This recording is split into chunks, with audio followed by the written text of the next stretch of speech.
दोस्तों आज के इस वीडियो में हम बात करने वाले हैं कि क्या भारत को ग्रीस से उसके पुराने मिराज 2000 को परचेज करने चाहिए या नहीं करने चाहिए। इस पूरे टॉपिक के ऊपर आइए डिस्कशन करते हैं। दोस्तों आपने न्यूज़ चैनल्स के ऊपर यूट्यूब चैनल्स के ऊपर ये न्यूज़ देखी होगी कि भारत को ग्रीस अपने पुराने पड़ चुके मिराज 2000 बेचने के लिए तैयार है। और काफ़ी लोग जो है वो इस बात को समर्थन कर रहे हैं कि भारत को ये मिराज 2000 परचेज करने लेनी चाहिए, जिससे भारत जो है उसकी एयरफोर्स के अंदर कम कीमत के अंदर एक तरीके से स्ट्रेंथ जो है वो ऐड हो जाएगी। आइए इस पूरे पे अब थोड़ा सा डिटेल में एक एक पॉइंट वाइज पॉइंट्स जो है डिस्कशन करते हैं। इससे पहले दोस्तों कि हम इस वीडियो में आगे बढ़ें, आपसे रिक्वेस्ट है कि आप हमारे चैनल को सब्सक्राइब कीजिए और हमारे वीडियो को लाइक और शेयर करना मत भूलिएगा। दोस्तों जैसा कि आपको पता होगा कि भारत की एयरफोर्स 48 के आसपास में मिराज 2000 को ऑपरेट करती है। और यही मिराज 2000 है जिनको कि भारत की सरकार ने बालाकोट एयर स्ट्राइक के अंदर यूज किया था। और ये बहुत ही कैपेबल एयरक्राफ्ट माने जाते हैं। हालांकि जो ये एयरक्राफ्ट है वो 1985 के आसपास परचेज किए गए थे। और आज जो है 2024 है, तो उसके हिसाब से ये जो एयरक्राफ्ट है वो अपनी पूरी लाइफ एक तरीके से जी चुके हैं। और ये बहुत ही जल्दी जो है अगले 4 से 5 सालों में रिटायर होना स्टार्ट हो जाएँगे।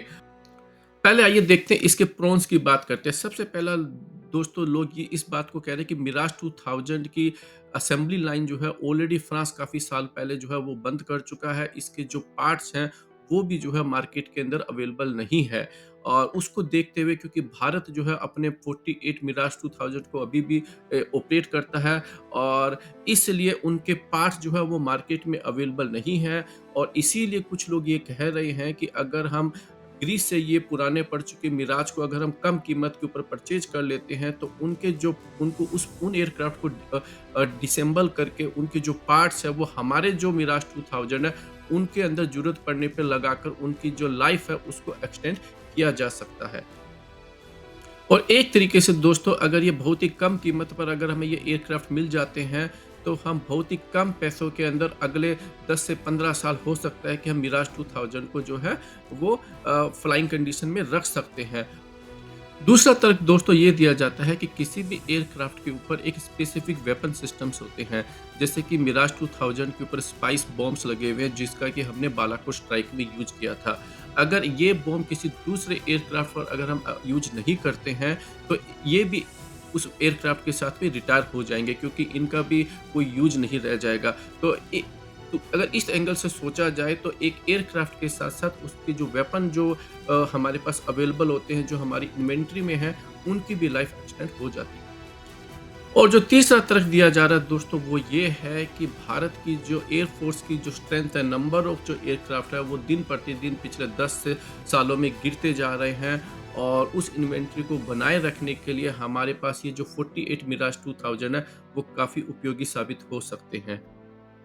अब सबसे बड़े कॉन्स की बात करते हैं दोस्तों, देखिए ये एयरक्राफ्ट लगभग 1985 के आसपास परचेज किए गए थे, तो अब जो है करीबन 40 साल हो चुके हैं। तो एक तरीके से ये एयरक्राफ्ट ऑलरेडी रिटायर हो जाने चाहिए थे, लेकिन क्योंकि हम जानते हैं कि भारत की एयरफोर्स अभी भी मिग 21 जैसे फाइटर जेट्स को भी जो है अपग्रेड कर करके उड़ाई जा रही है और आए दिन जो है वो गिरते रहते हैं। तो इन एयरक्राफ्ट को भी अपग्रेड करना कोई समझदारी नहीं बनती है। देखिए, जो मिसाइलें होती है या जो वेपन सिस्टम होता है, उसकी भी एक लाइफ होती है।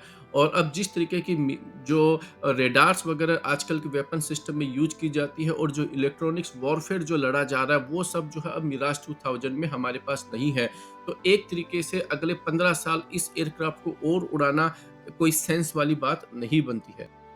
तीसरा दोस्तों, जब हम ये कह रहे हैं कि हमारा जो LCA-MK-1A है जिसका कि पहला फाइटर एयरक्राफ्ट इसी महीने आ जाना चाहिए, और वो लगभग 4 प्लस जनरेशन का एयरक्राफ्ट अगर माना जाता है, जैसा कि एयरफोर्स या हमारी सरकार या जो हमारे डिफेंस एक्सपर्ट्स जो है वो हमेशा क्लेम करते रहते हैं। तो इस तरीके से मिराज 2000 को जो है परचेज करना कोई सेंस नहीं बनता है, क्योंकि आपका जो LCA-MK-1 है वो लगभग 45 से 50 मिलियन डॉलर के आसपास पर पीस में आ रहा है। तो हमें लगता है कि इस एयरक्राफ्ट को अपग्रेड करने की बजाय हमें LCA-MK-1A के जो एयरक्राफ्ट है उनको परचेज करने चाहिए, क्योंकि एक तो वो AESA रेडार, अस्त्र जैसी मिसाइलें और मिका जैसी जो शॉर्ट रेंज मिसाइल है उनके साथ में आ रहा है, जो कि मिराज 2000 का जो वेपन पैकेज है उससे काफ़ी बेहतर है। इसके अलावा दोस्तों देखिए, मिग 21 बहुत ही सस्ता प्लेन था और उसके जो एक्सीडेंट्स का रीज़न है दोस्तों वही अगेन उसके पुराने पड़ चुके जो पार्ट्स है, और हमें जो उसके जो ऑथेंटिक पार्ट्स है वो हम परचेज नहीं किए, और यही जो गलती है हम मिराज 2000 में नहीं करना चाहते हैं। हमें हमारे पायलट्स की जो सेफ्टी है उसको भी देखना चाहिए। इसके अलावा दोस्तों हमारे जो नंबर ऑफ एयरक्राफ्ट हर साल जो गिरते जा रहे हैं उसकी जगह, जैसा कि हमने कहा कि आप LCA-MK1A को परचेज कीजिए, जिसके अंदर हमने 83 के ऑलरेडी ऑर्डर दे चुके हैं, और 97 जो एडिशनल जो तेजस MK1A है उसके भी जो है अप्रूवल हो चुका है, तो एक तरीके से वो भी भारत को मिलेंगे। तो हमें लगता है कि एयरफोर्स को पुराने मिराज 2000 परचेज करने की बजाय LCA-MK1 या फिर LCA-MK2, या फिर अगर भारत को अगर एडिशनल एयरक्राफ्ट चाहिए तो हम कहेंगे राफाल जैसे एयरक्राफ्ट को जो है वो परचेज करने चाहिए।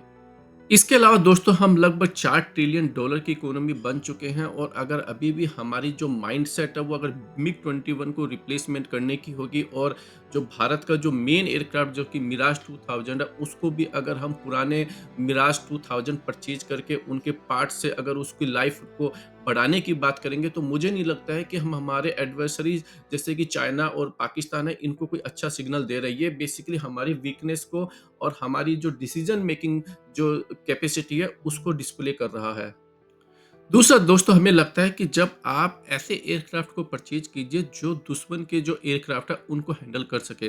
देखिए, चाइना एक तरीके से J-20 के लगभग 150 से ज़्यादा एयरक्राफ्ट को ऑलरेडी इंडक्ट कर चुका है, और काफ़ी सारी जो मीडिया रिपोर्ट्स ये कह रही है कि चाइना के पास पास में लगभग 50 से ज़्यादा अप्रोक्सीमेटली 100 J-20 एयरक्राफ्ट पर साल बनाने की कैपेसिटी है। तो चाइना जहाँ पर 5th जनरेशन का एयरक्राफ्ट बना रहा है, वहाँ पर अभी भी हम जो है मिग 21 को रिप्लेस करने की बात कर रहे हैं, और हम ये कहते हैं कि हमारे जो डिसीजन मेकिंग है वो बहुत ही स्ट्रॉन्ग है। तो हमें लगता है कि इस पर जो है दोबारा हमें सोचना चाहिए।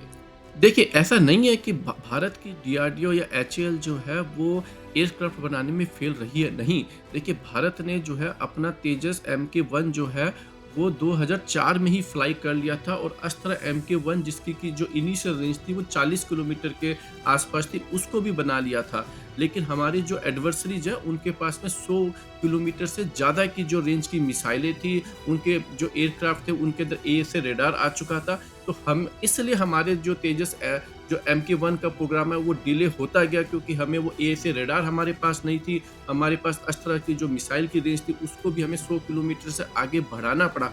इसलिए उस वेपन सिस्टम और रेडार सिस्टम को अपग्रेड करने में हमें इतना टाइम लग गया, और फिर हम जो है मिराज 2000 के साथ में भी ऐसे एयरक्राफ्ट को नहीं लेना चाहते हैं जिसके अंदर AESA रेडार नहीं हो, जिसके अंदर 120 किलोमीटर से नीचे की मिसाइलें अगर हमारे पास है, तो वो एयरक्राफ्ट जो है वो उड़ने से पहले ही जो है हमारा जो एनिमी होगा उसको शूट डाउन कर देगा। तो ऐसे एयरक्राफ्ट की लाइफ को बढ़ाकर भी हमें कुछ नहीं मिलने वाला है।